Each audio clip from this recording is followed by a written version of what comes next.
I knew that I had some places where anger would come out in the most unusual ways. Interesting. I know. It would just come out in the most unusual ways. And then what would happen is that I would put it back in and the shame would build about the way I just showed up with somebody. Usually it's because you showed up in an awful way to somebody that you love. So then it gets stored back in. So for me, it got stored back in and the shame grew and I got smaller. Welcome to the Mindful Humanship Podcast with Amy Monea And Angie Payne. Is it possible that an animal, horses, can lead us to be mindfully human? Join us as we discuss the wisdom of the horse and the impact they can have on our everyday lives. Our conversations are guided between the reins of connection and mental health. Welcome back to the Mindful Humanship Podcast with myself, Amy Monea. And me, Angie Payne. We are so thrilled that you joined us today where we talk all things mindful humanship. And mindful humanship is based on the knowingness of horses. Mm-hmm. The knowingness of horses. How do they know? How do they know? That is a question that I will probably ask for the rest of my life. How do they know? In our last episode, we talked about the things they seem to know, but they've never shared with us their secrets, how they know, why they do what they do. And over the time that we've been doing our work, we're just formulating ideas. So for any of you out there that have horses, we'd love to start a conversation with you because honestly, these are just our reflections on it, our thoughts on it.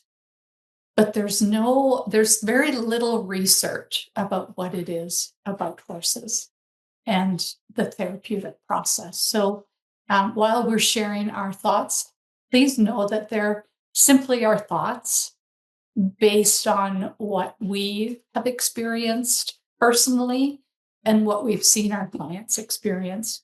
So a conversation is always welcome. Mm-hmm. I think that's kind of funny.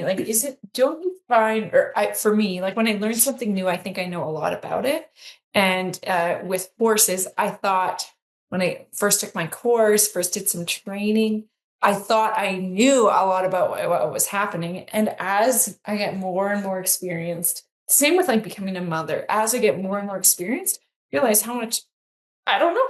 But being able to step back and maybe step down a little bit from that academic knowledge or what's upstairs to just trusting and believing in what is happening and the meaning that a client is making out of it.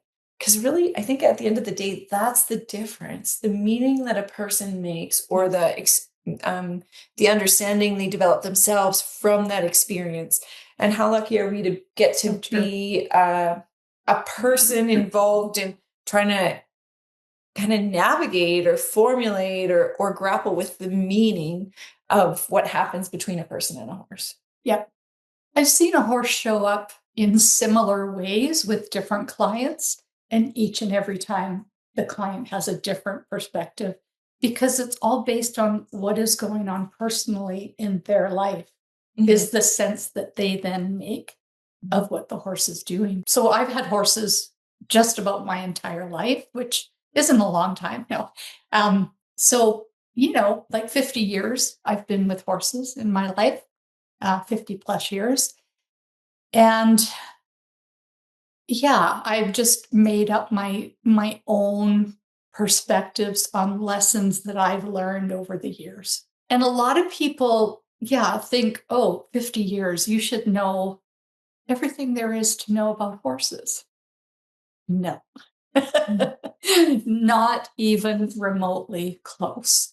When I think that I've now got it, most of the time my horses will show up and show me that you don't got it. Mm-hmm. You still have things to learn.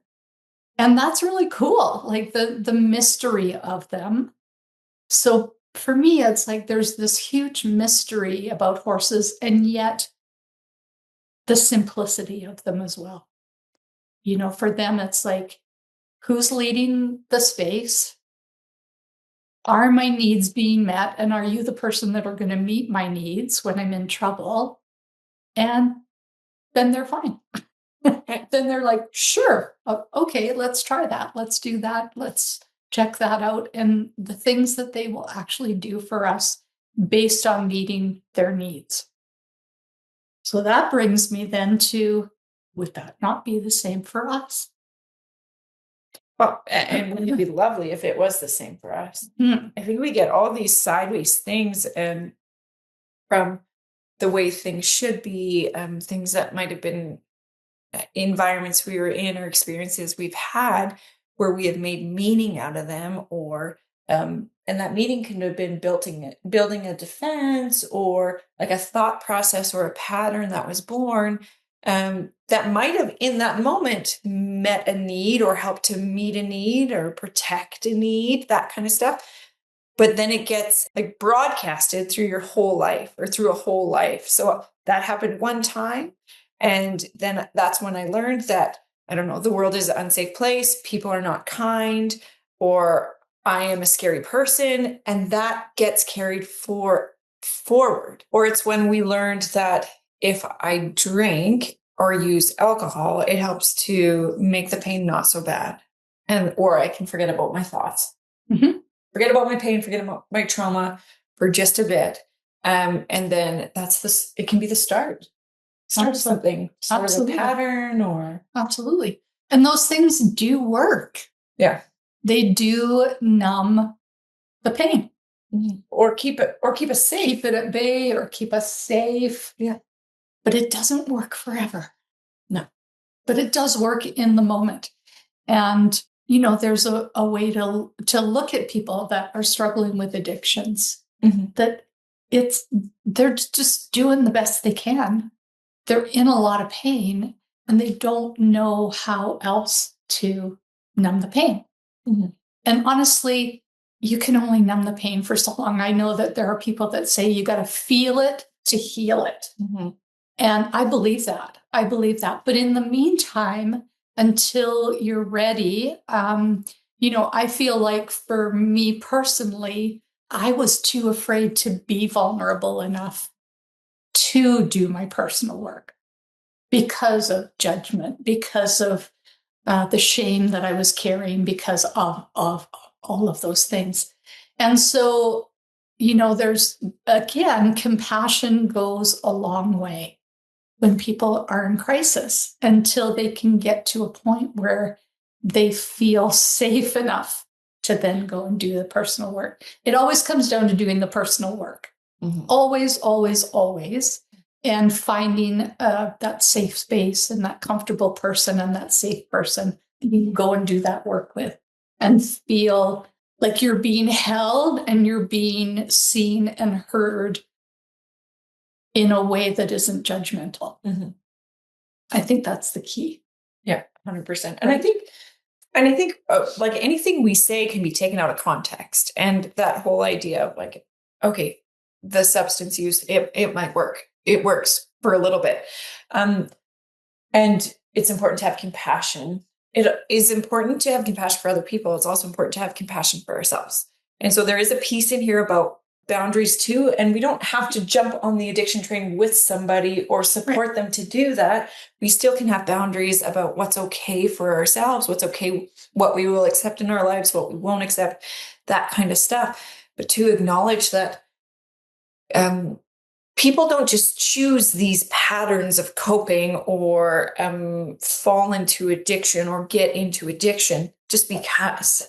There is often a story, an experience. Doesn't have to be one thing. Sometimes the party just never ends. Yeah. The excitement of the party can stay forever.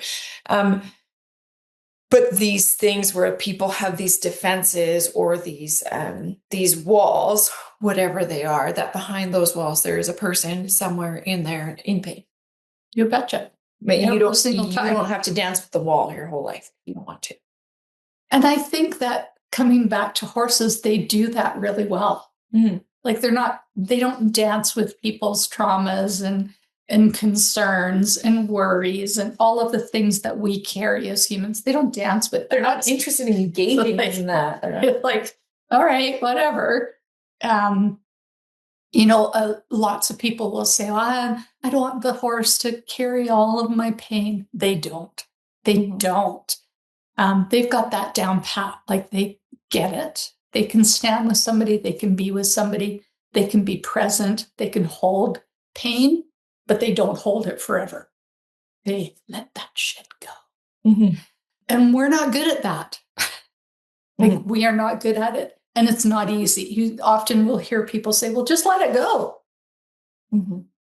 I don't know. How do you do that? Like, how do you let it go? How do you let something go that actually happened? Mm-hmm. And I don't believe that it's about letting go. I believe that it's about getting to a place where it happened, it sucked, but I can see why I reacted the way I reacted. Mm-hmm. And that to me is like the word healing. And I always have trouble with that. You hear people talk about forgiveness and all of that. I put it down to coming to a place where you can have compassion for yourself about where you were at when those things happened, right? Because you can't change the past. Mm-hmm. It'd be great if you could, right? And I also think the other part is like, it's not pretty and it's not nice. Healing is not like, oh, this beautiful journal entry with cursive writing and some flowers drawn in the corner. No, healing is like, I think just living life as organisms. Are we not kind of, our whole system is meant to try to keep functioning, to try to keep going. Mm-hmm. And so in a way, like our system will choose that as best as it can with what it's being dealt. But I think like healing is not pretty. And I don't even really like that word because healing is supposed to sound like a beautiful word and like look at all my not like look at all my scars, but like it's artwork and it is, but most art is like a messy creative process Exactly. as well. Exactly. And I think that self-compassion is also can be very ugly, very, very difficult. It is not a pretty, beautiful, it is beauty if you see transformation, and darkness is also something equally as beautiful as you see color and light. Mm-hmm. Yeah, it's nobody, at least I've never heard anybody say, I can't wait to go to my therapist. Oh my gosh. I am a I'm therapist so excited. and I hate when I go to therapy. I hate it. I'm so excited to go to therapy. Yeah. No, it sucks. My favorite thing is when she's like, what would you like to work on today? Nothing. I would like to work on nothing. None of it. I would actually rather not be here. I'd rather not talk about it. That'd be great. That's not why I'm there. Right. Well, and the sheer act of going to therapy is the beginning of providing yourself compassion. Mm-hmm. It's like, I need somebody to support me in this journey. Mm-hmm. I want the journey for myself, but I can't do it by myself. Mm-hmm. We can't do it by ourselves. We're not meant to do this by ourselves. We're not actually meant to do life by ourselves. Mm-hmm. We're meant to do it in community, in friendship, in relationship, in family. That's the way we're supposed to do it. Somewhere along the line, though, it got skewed that we're all like individuals out there trying to do the best we can. Right. Mm-hmm. And I think like those two things are a little bit in conflict for me of like, you got to do your personal work, but we're meant to be in community. But I think they're not actually in conflict, because it's when we like can dance with our own darkness with the support of somebody who can be a supportive witness or a space holder and a professional. For many people, that's professionals. That's where the healing happens or the growth can happen, because most of our traumas, not all of them, but most of them happened at the hands of a person or with people. Mm-hmm. And so to to recover, to heal, is to be able to do that with a person in relationship. Right? Well, and that comes back full circle to the safety part. Yes.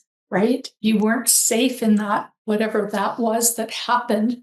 If it was another person, the process, maybe that is part of the healing, right? Is coming from that place of trauma happened because of a person or people.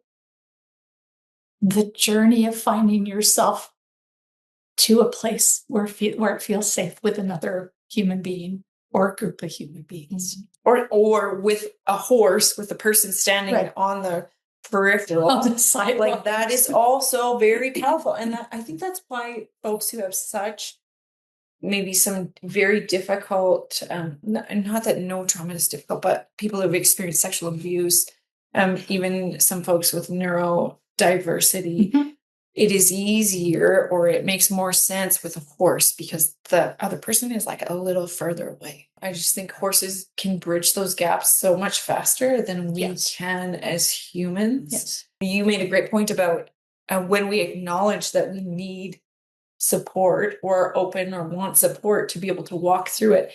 That's the first step, and that's where things can start to change. And one of the things I've heard from clients like many, many times is when they finally sit down, I don't really know why I'm here. I was really struggling. And then I made that phone call with you. Then I had that 20-minute conversation and we booked this session and like, I've been doing a lot better. Yeah. And I think it's so important that we show up and we keep going.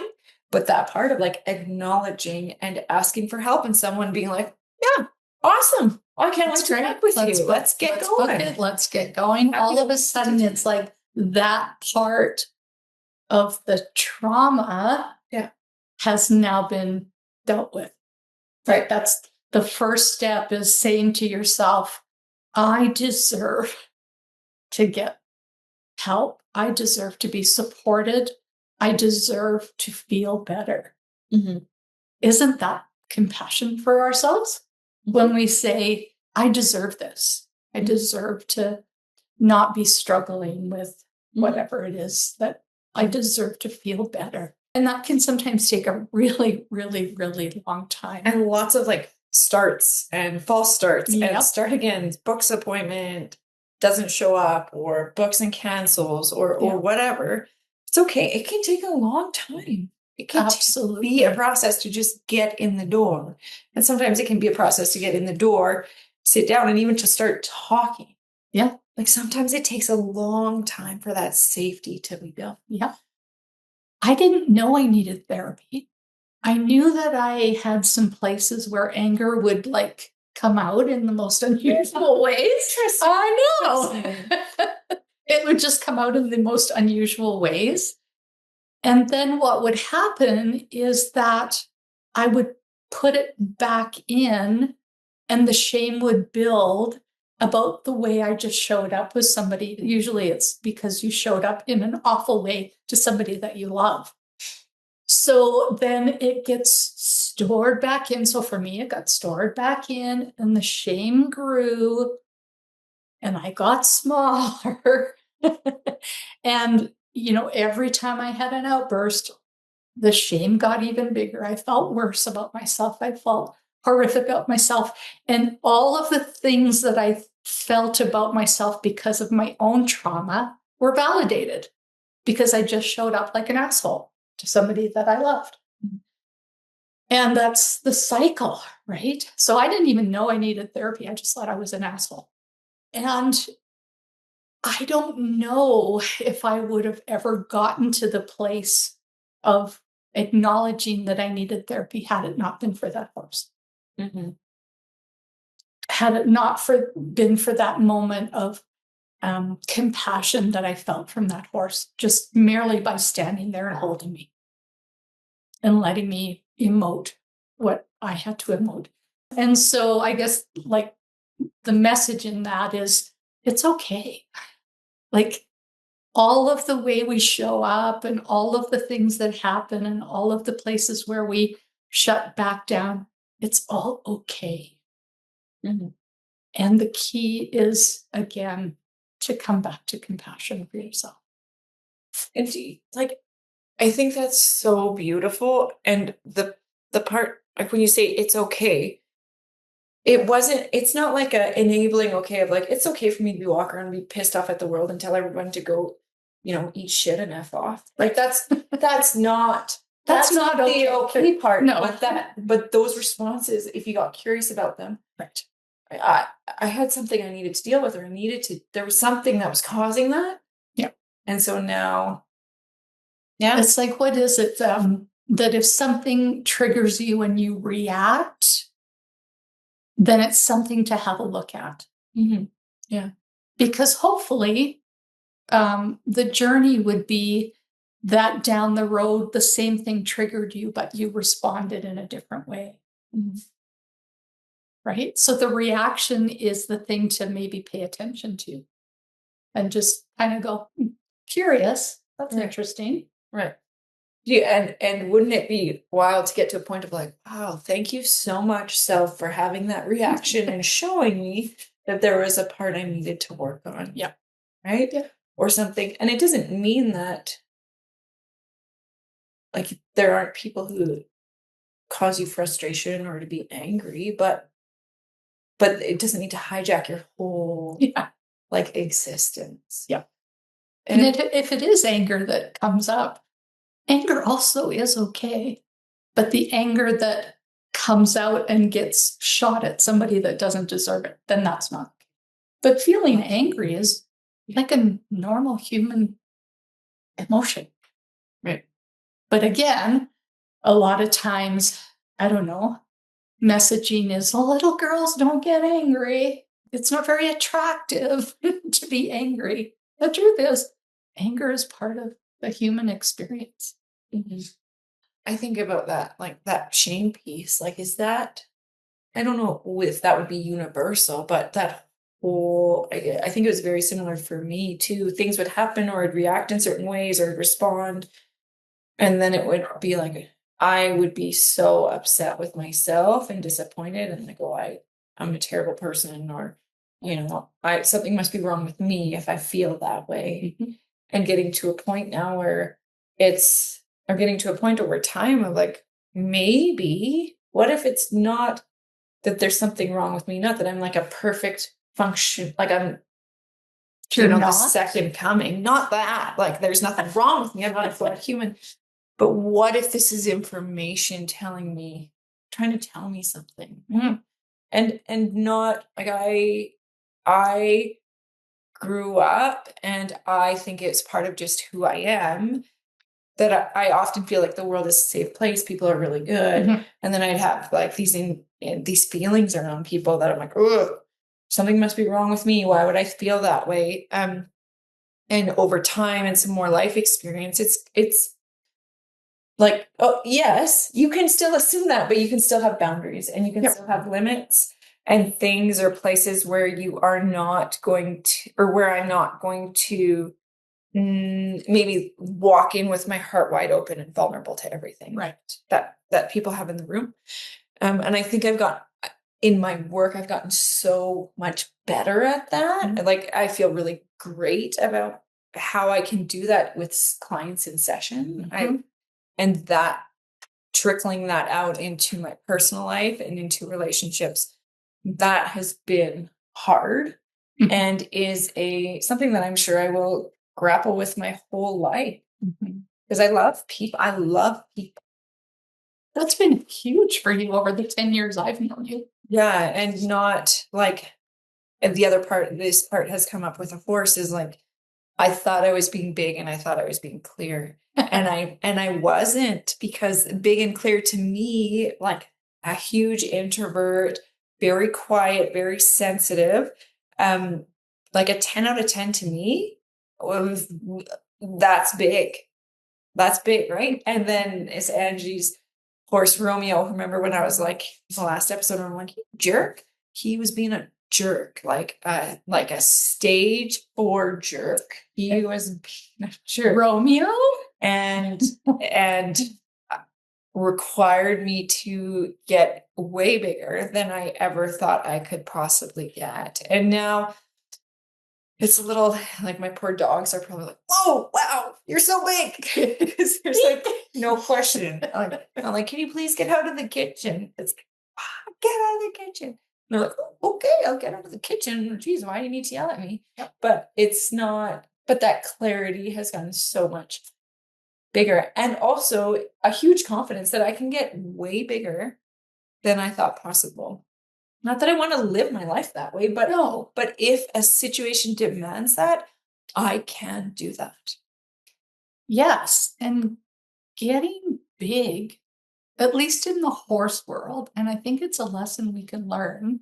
So if you're emotional and you get big, you're probably going to be unreasonable in your request. Mm-hmm. However, if you can get big without emotion and they're not in trouble and there's nothing wrong, but like, okay, if I put it this way, if a horse is going to come on top of me, Like jump on top of you, jump on top have of me, no awareness of your boundaries, just right, go right that's over. cool. Yeah, I'm going to get hurt, and I'm going to need to get big before that happens. Mm-hmm. I don't have to be emotional about it. It's just like, dude, don't do that. Mm-hmm. Done. And then in the truth is the horse goes, oh, okay, cool, thanks. That was clear and Right. that they need. And No I question. believe that's what we all need. Mm-hmm. Like, let's just be clear with each other. Right. And that boundary, like how would a horse might not even hear your boundary until you get as big, like you have to get as big as you need to for them to hear it. Right. So if a horse is scared and coming on top of you, they're not going to hear you if you're like, please don't come on top of me.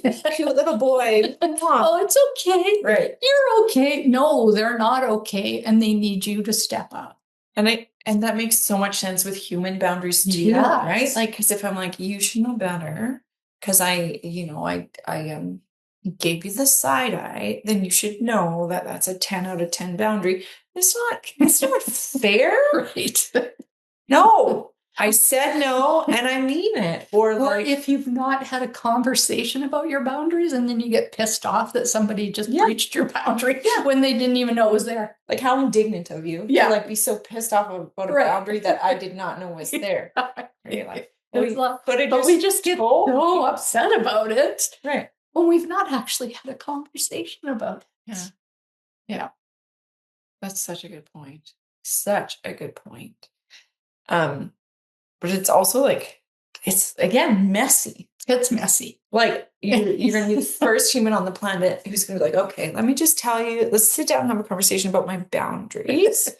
And so, but when people do that, it's so helpful. It's great. I know with my kids, it's also super helpful. Okay, so this is not okay because of it, whatever. What should the, not consequences, but like, what do you need? How do you what do you need? This is not okay. So what do you need to be able to respect that boundary? It sucks when your kids have boundaries though, and you've taught them so good, and then they're like, I am disappointed in the way you handled this. And right. Well, and that's a really good point, because it comes to like all human relationships. You got boundaries, then the other person has some expectations, and it's like this. Right. Let's find out about this. Right. As you find out about what's okay with each other and you have the conversations about it, sometimes you feel like your boundary's been breached. Your first question should be, did I communicate this? Right. If you didn't, that's a conversation. Mm-hmm. This really hurt my feelings, and I know you didn't know, but it really triggers this emotion in me, blah, blah, blah, blah, blah. Wow. Clarity. Mm-hmm. You don't have to guess anymore. But and then you can also say like, then you have the opportunity to say like, wow, I can't honor that boundary, or I can, or I can't, or I will, or I won't. And not in like a harmful, hurtful way, but if someone has a boundary of how they want you to show up, like if I want you to like jump 10 feet in the air every time you see me, and like run and like pick me up and squeeze me, like, and you're like, I can't do that. Okay, then I gotta decide, like, am I okay with that? like yes or no, or do we need to like, yeah, that kind of stuff, right? Yeah. I think that's such a good point, but it's hard to communicate as humans. It is hard. It sure is. Just Sure super is. hard. And we have all these like pieces in our stories and in our relationships with people and vulnerabilities. Like being in a relationship is so vulnerable and scary and hard. Yes. I think that's a great point to leave on today. And so tune in next month where I just want to say that at the farm and between Amy and I, and also, well, pretty much any relationship or anything that happens here at the ranch is all based in relationship. Most of the things we believe in regarding relationship, we've learned from our horses. And so next episode, we're going to kind of step into that or dip our toes in a little bit about boundaries, about communicating what those are. How do you do that? How do you have a respectful, caring conversation around boundaries and what's okay and what feels not okay? And we actually believe that those things can deepen a relationship, can even make it more rich. So, yeah, so tune in. We're so excited that you joined us here. Subscribe below. Somewhere. And keep doing that messy, beautiful, difficult, like life. Yeah. All right. Bye. Thank you for listening to the Mindful Humanship podcast. May the horse always bring you home.